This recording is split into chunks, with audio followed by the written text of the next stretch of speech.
नमस्कार दोस्तों, मैं हूं संतोष पाठक और आप लोग देखना शुरू कर चुके हैं संतोष पाठक ऑफिशियल यूट्यूब प्लेटफॉर्म। सरकार कैसे सदन में झुक गई, अमित शाह कैसे सदन में आकर बयान देने को तैयार हो गए। ये बड़ी स्टोरी मैंने इससे पहले की है, आप जाकर देख सकते हैं। अभी जो मैं सबसे बड़ी स्टोरी आपके सामने लेकर आया हूं, वो भारतीय जनता पार्टी से जुड़ी हुई है और इसके साथ ही वो मोदी मंत्रिमंडल के फेरबदल या विस्तार से जुड़ी हुई। अब ये खबर निकलकर सामने आ रही है कि भारतीय जनता पार्टी के आला कमान में अब नितिन नवीन की कितनी चली, वो तो लिस्ट देखने के बाद ही पता लग पाएगा। लेकिन जो कुछ नाम 8-10 नाम हमारे सामने निकल कर आए हैं, वो नाम ये बताते हैं कि उनके चयन में गुजराती लॉबी की चली, यानी नरेंद्र मोदी और अमित शाह ने तय किया और शायद नितिन नवीन की टीम के जरिए वो एक ही दांव में जो है कई दिग्गजों को निपटाना चाहते हैं। लेकिन एक जो संभावना या जो कहे कि विंडो यहां पर यह भी बन रही है कि जिन नामों को नितिन नवीन की टीम में पहले शामिल किया गया था, उन्होंने मैंने कई समय पहले भी आपको एक स्टोरी बताई थी कि किन किन नामों को शामिल किया गया है। अब नई लिस्ट आने वाली है, 15 अगस्त से पहले आने वाली है। उन नामों को क्या नितिन नवीन की लिस्ट में ही रिलीज किया जाएगा या फिर मोदी साहब उन्हें अपना मंत्री बनाएंगे? क्यों? क्योंकि परिस्थितियां बदल गई और ये परिस्थितियां ऐसे बदली है जिससे उन कुछ नेताओं की एक जोरदार धमाकेदार तो वापसी होने वाली है। अब से पहले तकरीबन तकरीबन 1.5-2 महीने पहले मैंने आपको बताया था कि कौन-कौन लोग जो है वो नितिन नवीन की नई टीम में शामिल होंगे। लेकिन अब परिस्थितियां बदली है, तो क्या होने वाला है, कैसे होने वाला है, 15 अगस्त से पहले जो लिस्ट आएगी उसमें क्या होगा और 15 अगस्त के बाद जो कैबिनेट का रिसफल होगा उसमें क्या होगा, ये बड़ी स्टोरी लेकर मैं आपके सामने आया हूं। एक-एक करके तथ्यों को आपके सामने रखूंगा, लेकिन उससे पहले आपसे एक अपील, आपसे एक आग्रह। अगर आपने अभी तक इस YouTube मंच को सब्सक्राइब नहीं किया है तो आगे बढ़िए, संतोष पाठक ऑफिशियल YouTube प्लेटफॉर्म को सब्सक्राइब कीजिए, हमारे वीडियो देखिए, वीडियो पसंद आए तो ही इसे लाइक कीजिए और वीडियो पसंद आ गया, लाइक आपने कर दिया तो 2-4 लोगों तक फॉरवर्ड कर दीजिए। नए पुराने दोनों दर्शकों से आग्रह अपील करूंगा कि अगर स्पेशल व्यूअर के तौर पर, मेंबर के तौर पर आप हमारे इस YouTube प्लेटफॉर्म को ज्वाइन कर सके तो उसमें बहुत ज्यादा राशि खर्च नहीं होती। आगे बढ़िए, संतोष पाठक ऑफिशियल YouTube प्लेटफॉर्म को स्पेशल मेंबर और व्यूअर के तौर पर ज्वाइन कीजिए। इसमें कोई बहुत ज्यादा राशि खर्च नहीं होती, मैं फिर से दोहरा देता हूं। अब आते हैं आज की खबर पर। आज की तारीख में प्रधानमंत्री नरेंद्र मोदी और गृह मंत्री अमित शाह, बल्कि दूसरे शब्दों में मैं साफ साफ कहूं तो गुजराती लॉबी उसमें डाल लीजिए, आरएसएस और उन सब की बात तो अभी बाद में करेंगे। गुजराती लॉबी जो सबसे ज्यादा परेशान है, जो सबसे ज्यादा अगर हावी होना चाहती है या राजनीतिक रूप से किनारे लगाना चाहती है किसी को, तो वो है कांग्रेस पार्टी के पूर्व राष्ट्रीय अध्यक्ष, लोकसभा में विपक्ष के नेता राहुल गांधी और दूसरे हैं उत्तर प्रदेश के मुख्यमंत्री योगी आदित्यनाथ। जी हाँ, चौंकिएगा मत। गुजराती लॉबी राहुल गांधी से भी परेशान है और योगी आदित्यनाथ से भी छुटकारा पाना चाहती है। नरेंद्र मोदी और अमित शाह राहुल गांधी को भी राजनीतिक रूप से किनारे लगाना चाहते हैं और गुजराती लॉबी योगी आदित्यनाथ को भी किनारे लगाना चाहती है। और इन्हीं से जुड़ा हुआ दो नाम, इन्हीं से जुड़ा हुआ दो बड़ा नाम, जिसकी ताजपोशी की, जिसकी जोरदार धमाकेदार वापसी की खबर लेकर मैं आपके सामने आया हूं। अब पहले तो बता देता हूं योगी जी का क्या कार्यक्रम है। योगी जी आप तो समझ ही रहे, राम मंदिर चढ़ावा चोरी कांड, जांच चल रही है। सुप्रीम कोर्ट ने आदेश दिया फिर से गठित करो, गठित कर दी, लेकिन यूपी सरकार ही जांच कर रही है। और इस बीच में दो दो, एक नहीं, दो दो राज्यपालों ने मोर्चा खोल दिया योगी आदित्यनाथ के खिलाफ। एक तो भैया गुजरात की धरती से आती हैं, गुजरात के मुख्यमंत्री रही हैं, वर्तमान में यूपी की राज्यपाल है आनंदीबेन पटेल। और दूसरे गोरखपुर की धरती से ही आते हैं, दक्षिण भारत के एक राज्य के राज्यपाल है शिवप्रताप शुक्ला। ये दोनों योगी को घेरते हुए नजर आए। योगी आनंद फानन में दिल्ली पहुंचे, प्रधानमंत्री नरेंद्र मोदी के सामने जाकर उन्होंने सारी बातों को रखी और बीजेपी के राष्ट्रीय अध्यक्ष नितिन नवीन से भी मुलाकात की। एक फोटो बड़ा वायरल हो गया, उस फोटो में सफाई देनी पड़ रही है, कहा जा रहा है कि ठीकरा निचले तबके के कर्मचारी पर एक तरह से फोड़ दिया गया है। योगी जी से अपील, आग्रह, छोड़ दीजिए। कैमरामैन का बेचारे का क्या दोष है, जिन्होंने तस्वीर रिलीज की उनके बारे में थोड़ा सा सोच लीजिए। खैर, तो योगी आदित्यनाथ अब 1-to-1 करने की उसमें आ गए हैं, वो सीधे भिड़ने को तैयार है। अब वो सीधे कह चुके हैं कि भैया विधानसभा चुनाव से पहले गुजरात की मतलब गुजरात से आने वाली उत्तर प्रदेश की राज्यपाल आनंदीबेन पटेल को हटाइए। तो जाहिर सी बात है कि गुजराती लॉबी इसको कैसे पसंद करेगी। तो गुजराती लॉबी ने एक नेता को चुना जिन जो योगी पर एग्रेसिव मूड में रहते हैं। और दूसरा राहुल गांधी, लगातार सदन चल नहीं पा रहा है, सरकार को झुकना पड़ रहा है, वो अमित शाह सदन में आकर जवाब दो। और पहली बार अमित शाह का इतने जोरदार तरीके से कोई इस्तीफा मांग रहा है, तो वो भी राहुल गांधी से परेशान है। तो अब से तकरीबन 1.5-2 महीने पहले जो लिस्ट बनी थी साथियों, उसमें 2 नाम जो राजनीतिक वनवास एक तरह से झेल रहे हैं। एक तो है पूर्व केंद्रीय मंत्री स्मृति ईरानी। जी हाँ, आपने बिल्कुल सही सुना। स्मृति ईरानी एक, आप वो समझ लीजिए कि पॉलिटिकल लड़ाकू नेता, लड़ाकू मतलब वो लड़ने वाली टाइप की नहीं, लड़ाकू मतलब जो भी जिम्मेदारी उनको दे दी जाए, कठिन से कठिन जिम्मेदारी, वो आला कमान का आदेश सुनते ही निकल पड़ती थी। दिल्ली से लड़ी लोकसभा का चुनाव कपिल सिब्बल के खिलाफ, अमेठी चली गई राहुल गांधी के खिलाफ लड़ने के लिए, एक बार हारी, दूसरी बार उन्होंने हरा दिया। तीसरी बार 2024 में जो है राहुल गांधी रायबरेली से लड़े और अमेठी से उन्होंने अपने जो उनके क्षेत्र का कामकाज देखते थे किशोरी लाल, उनको उन्होंने वहां से चुनाव लड़ाया। अब किशोरी लाल जी ने भैया स्मृति ईरानी को हरा दिया 2024 के लोकसभा चुनाव में बुरी तरह से, 1,67,196 मतों के बड़े अंतर से हरा दिया। और उसके बाद हमने देखा कि स्मृति ईरानी आज पूरी तरह से राजनीतिक तौर पर वनवास झेल रही है। न बीजेपी की टीम में उनका पास कोई पद है, न मोदी कैबिनेट में वो मंत्री हैं। एक वीडियो भी वायरल हुआ था पश्चिम बंगाल में कि मोदी ने देखा तक नहीं, या नमस्ते का जवाब तक नहीं दिया। खैर, उस पर मैं कुछ नहीं कहूंगा। वो आमतौर पर इस तरह का जो बड़ा कार्यक्रम होता है, उसमें ये जरूरी नहीं कि नेता सबको देख ही ले, वो एक अलग तरह का माहौल होता है, तो इसलिए उस पर कोई ज्यादा टिप्पणी नहीं। लेकिन ये है कि स्मृति ईरानी घर बैठी नहीं। कुछ लोगों ने कहा कि सीरियल में भी वो वापसी कर रही है, तमाम चीजें कर रही है, लेकिन स्मृति ईरानी और गांधी परिवार का रिश्ता बड़ा दिलचस्प है। स्मृति ईरानी वो है जिन्होंने सदन के अंदर सोनिया गांधी को उन लफ्जों के साथ चुनौती दी थी, जिन लफ्जों के साथ सदन के अंदर सोनिया गांधी को आज तक चुनौती देने की हिम्मत नरेंद्र मोदी और अमित शाह भी नहीं कर पाए। और अमेठी में तो बाकायदा एक बार वो राहुल गांधी को हरा चुकी है। तो स्मृति ईरानी, ये पहले कहा गया कि भैया जो नितिन नवीन की नई टीम बनेगी उसमें स्मृति ईरानी को एक बड़ी जिम्मेदारी दी जा सकती है। पुरानी लिस्ट में वो नाम तैयार था।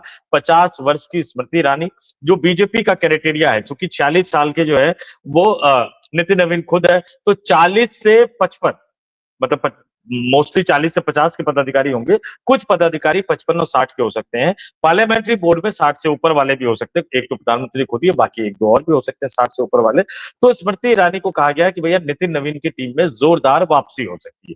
ये 2 महीने पुरानी बात मैं बता रहा हूं। दूसरा नाम, दूसरा बड़ा दिलचस्प नाम है कि राहुल गांधी जिस तरह से बढ़ रहे हैं, तो क्या एक दूसरा गांधी उनको छोटा कर सकता है, उनके कद को छोटा कर सकता है? याद कीजिए, एक जमाने में गांधी परिवार के कद को छोटा करने के लिए अटल बिहारी वाजपेयी, लाल कृष्ण आडवाणी जैसे दिग्गज नेताओं ने तय किया गांधी परिवार आएगा। मेनका गांधी ज्वाइन की भारतीय जनता पार्टी में, वरुण गांधी शामिल हुए भारतीय जनता पार्टी में। और वरुण गांधी भारतीय जनता पार्टी के उसमें के यंगेस्ट महासचिव थे, और उन्हें पश्चिम बंगाल जैसे इंपॉर्टेंट राज्य की जिम्मेदारी दी गई थी। इतना बड़ा कद उनका बढ़ा दिया गया था। ये लगा कि मेनका गांधी और वरुण गांधी, खास तौर से अगर वरुण गांधी का कद हम बढ़ा देते हैं, तो राहुल गांधी का कद अपने आप छोटा हो जाएगा। और वरुण गांधी बीजेपी में आते ही जिस तरह से हिंदूवादी राजनीति करने लगे, एक बड़ा कद उनका बनता चला गया। फिर वो अपने आप को उत्तर प्रदेश के मुख्यमंत्री का दावेदार मानने लगे। फिर धीरे धीरे पिछड़ते चले गए। 2017 के विधानसभा चुनाव में उत्तर प्रदेश में भारतीय जनता पार्टी की सरकार तो बनी, लेकिन वरुण गांधी जो मुख्यमंत्री बनना चाहते थे, उनको मुख्यमंत्री नहीं बनाया गया। मुख्यमंत्री का पद आया योगी आदित्यनाथ के हाथ में। और उसके बाद में किसानों के मसले पर, लखीमपुर खीरी में जो किसानों पर गृह राज्य मंत्री के बेटे की गाड़ी जिस तरह से चढ़ गई, इन तमाम चीजों पर और इस कई मुद्दों पर वो लगातार खुलकर योगी आदित्यनाथ की सरकार की आलोचना करने लगे। चिट्ठी तक लिखने लगे मुख्यमंत्री को। एक तरह से योगी आदित्यनाथ को एक अक्षम मुख्यमंत्री बताने की हर संभव कोशिश करते हुए वरुण गांधी नजर आए। योगी आदित्यनाथ का जलवा था, जलजला था, आज भी जलवा है वैसे। लेकिन अब चूंकि गुजराती लॉबी ने दो दो राज्यपालों को उतार दिया है, तो कुछ और नेताओं को उनकी उनकी उनको जरूरत है। तो ये लगा कि एक बार फिर से वरुण गांधी, ये मैं फिर बता रहा हूं कि ये 1.5-2 महीने पहले जो लिस्ट तैयार हुई थी उसके बारे में बता रहा हूं मैं। वरुण गांधी को भी तय किया गया कि वरुण गांधी की जोरदार वापसी हो। भारतीय जनता पार्टी की नई टीम में, नितिन नवीन की टीम में उनको एक बड़ा पद दे दिया जाए। और उसके सहारे उनको लगा कि भैया योगी आदित्यनाथ को भी थोड़ा सा कंट्रोल किया जा सकता है, एक मैसेज दिया जा सकता है, और साथ ही साथ राहुल गांधी को भी थोड़ा सा एक राजनीतिक रूप से छोटा साबित करने की कोशिश की जा सकती है। लेकिन इन 2 महीनों में गंगा नदी में पानी काफी बह गया है।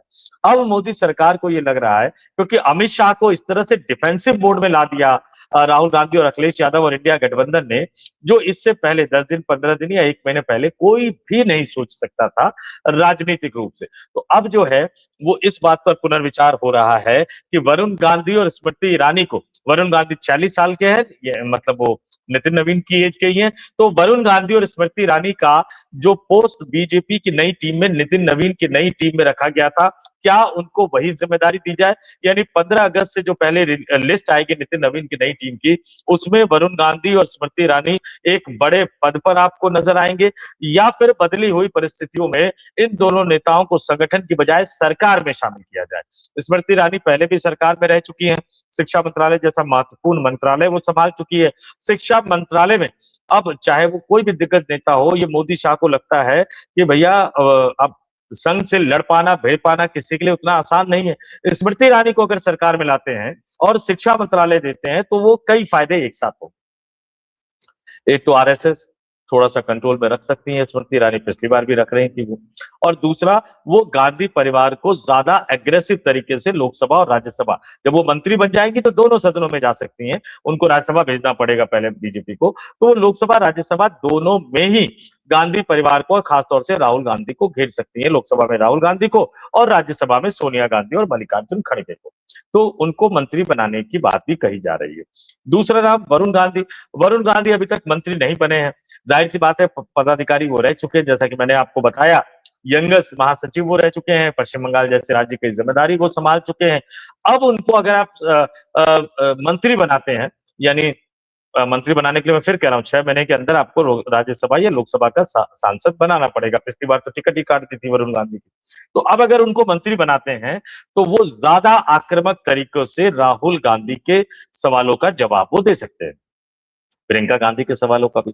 तो लोकसभा और राज्यसभा में जो माहौल बनता जा रहा है सदन के अंदर, संसद के अंदर, राहुल वर्सेस नरेंद्र मोदी, राहुल गांधी वर्सेस अमित शाह, वो बीजेपी आलाकमान को लगता है कि राहुल गांधी वर्सेस वरुण गांधी, यानी गांधी वर्सेस गांधी का जो माहौल बनेगा, तो शायद मोदी की छवि और शाह की छवि पर उतना ज्यादा डेंट नहीं लगेगा। मोटे तौर पर ये बीजेपी में सोचा जा रहा है, और इसलिए मैंने कहा ये बात आप तय मानकर चल लीजिए कि वरुण गांधी जिनकी 40 वर्ष की उम्र है, स्मृति ईरानी जिनकी 50 वर्ष की उम्र है, इनकी जोरदार धमाकेदार वापसी होने जा रही है। नितिन नवीन की नई टीम में इनका पद, इनका कद, इनका प्रभाव सब कुछ तय हो चुका था, वो लिस्ट तैयार है, उसमें कुछ नाम हेर फेर ऊपर नीचे हुए, कई जगह पे मंजूरी ले रही थी इसलिए वो मामला अटका हुआ है, लेकिन अब वो लिस्ट 15 अगस्त से पहले आ जाएगी। तो देखने वाली बात है कि जो खबर मैंने आपको 1.5-2 महीने पहले बताई थी, क्या नई टीम में, नितिन नवीन की नई टीम में वरुण गांधी और स्मृति ईरानी का नाम होगा या नहीं होगा? क्यों? जैसा अब मैं बता रहा हूं, क्योंकि सरकार के अंदर इस बात को लेकर गंभीरता से विचार मंथन चल रहा है कि वरुण गांधी और स्मृति ईरानी को संगठन में शामिल करने की बजाय सरकार में बड़ा पद दिया जाए। एक पंथ कई काज हैं, एक साथ कईयों को निपटाने की तैयारी है। राहुल गांधी को भी छोटा करने की कोशिश है, गांधी वर्सेस गांधी का नैरेटिव खड़ा करने की कोशिश है, और उत्तर प्रदेश के मुख्यमंत्री योगी आदित्यनाथ जिनको घेरने के लिए 2-2 राज्यपालों की ड्यूटी लगा दी गई है, उसमें आपको मंत्री भी नजर आएंगे योगी आदित्यनाथ को घेरते हुए।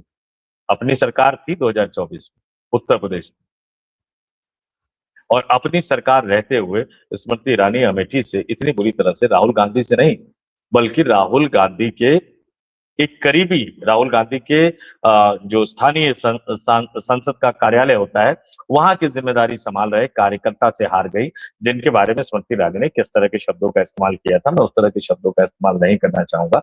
तो क्या ये अपने आप ही इतनी बुरी तरह से हारी, या उसमें राज्य सरकार के अधिकारियों की भी कोई भूमिका थी? कमेंट करके आप जरूर बताइएगा। और इसलिए वरुण गांधी, स्मृति ईरानी, जोरदार वापसी, धमाकेदार वापसी, और इस देश की राजनीति में बहुत कुछ होता हुआ नजर आने वाला है आने वाले कुछ दिनों में। आपका क्या मानना है कमेंट करके जरूर बताइएगा। चलते चलते फिर अपील, वीडियो पसंद आया हो तो लाइक करके, शेयर करके 2-4 लोगों तक इसको बढ़ा जरूर दीजिएगा। कमेंट करके हम तक अपने विचारों को जरूर पहुंचाइएगा। चैनल पसंद आया हो तो सब्सक्राइब कर लीजिएगा, और नए पुराने दोनों दर्शकों से अपील और आग्रह, अगर स्पेशल व्यूअर के तौर पर, मेंबर के तौर पर आप हमारे चैनल को ज्वाइन कर सके तो आगे बढ़िए। संतोष पाठक ऑफिशियल यूट्यूब प्लेटफॉर्म को स्पेशल मेंबर व्यूअर के तौर पर ज्वाइन कीजिए, इसमें कोई बहुत ज्यादा राशि खर्च नहीं होती। तो इस वीडियो में इतना ही, मुझे यानी संतोष पाठक को दीजिए इजाजत। आप तमाम लोग जुड़े रहिए, बने रहिए और देखते रहिए संतोष पाठक ऑफिशियल यूट्यूब प्लेटफॉर्म। बहुत बहुत धन्यवाद, आभार, नमस्कार।